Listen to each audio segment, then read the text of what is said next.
generator hub, a Nabin Dynamo, German made, 6, 9, 20, 3, 6, 9, 30, 1 and 2. We want to use a Never-Cease compound to lubricate the ends of the threads of the spokes. Prevent galling of the dissimilar metals between the nipple and the spoke, brass nipple and a stainless steel spoke, and also allow the to obtain a smooth tension, a smooth tightening. Okay, next up we got to put the spokes into the hub. Hub spoke holes are drilled, how can I say, opposite on either flange. And the simplest way that I do it is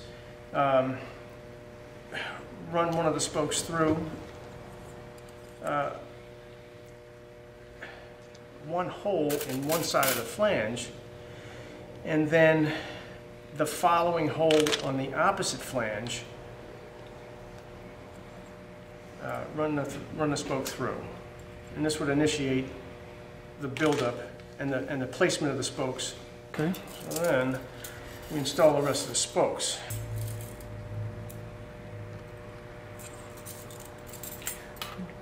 Just to make this assembly is relatively quick, approximately 20 minutes. Okay, so now after all the spokes are installed into the hub, what I usually do is find the valve stem hole of the rim, and starting on the inside flange,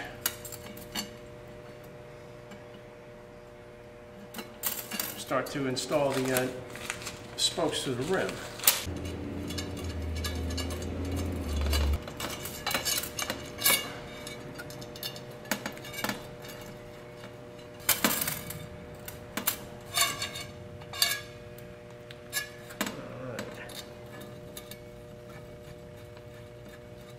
And we're building one half of the wheel at a time.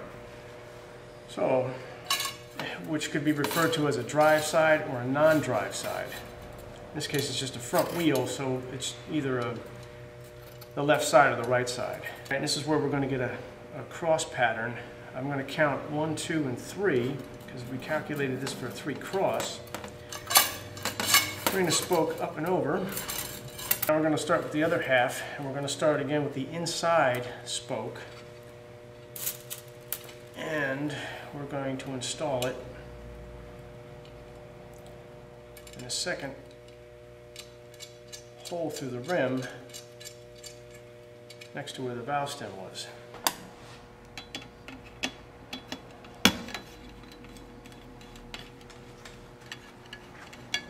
Last and final spoke, we just want to secure it before we pick it up from the table. Okay, next step would be take the wheel after it's assembled, and we want to just bend these spokes into shape. Like I said, each wheel is different, and this would be give you an idea how to set the spoke. So when I start to tension the wheel, I'll pull the spoke straight from the hub.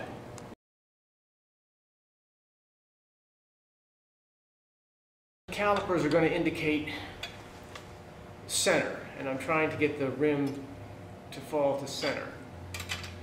So if the rim is to the left, I tighten the spokes opposite to the right. Within the truing stand, we have an axle support to the hub, and then the rim is able to rotate past 2 calipers, which the truing stand is a self-centering device to locate the rim center. And the other small tool associated would be a spoke wrench to accommodate the size of the nipple. And by turning it in a simple fashion, just like a nut and bolt combination, we're going to secure the spoke. At the same time, we're going to set the tension. At the same time, we're going to calibrate the rim so it passes by the calipers equally. All right, here I'm going to do some, I'm going to take the up and down movement out of the rim. Up and down movements, it requires like a series of spokes that you're going to have to adjust. And because it's a loose wheel, we want to take the looseness out, so we're going to take out the low spots. And that looks like the beginning of a low spot. Yeah, you could call it a high spot or a low spot. Or in this case, you could call it, by tightening the rim, I'm picking up the rim to bring it up to the caliper.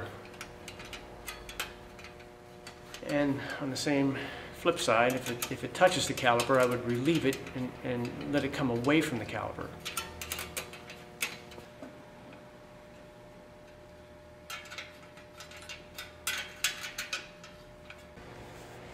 And now we're going to go back down to the side movement. And as the wheel gets tighter, I like to use a different wrench. Gives me a better, I guess, feel for the adjustment. Okay, and back to the up and down movement.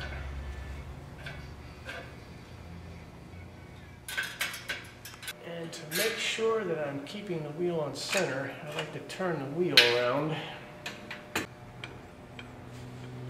And this wheel's come truing up pretty quickly. That's the advantage of having a well-made hub and a well-made rim. It's just these few last spokes that have to be turned. Okay, so that would be the finalization of truing a rim. Whoa. Rim passes equally by the calipers.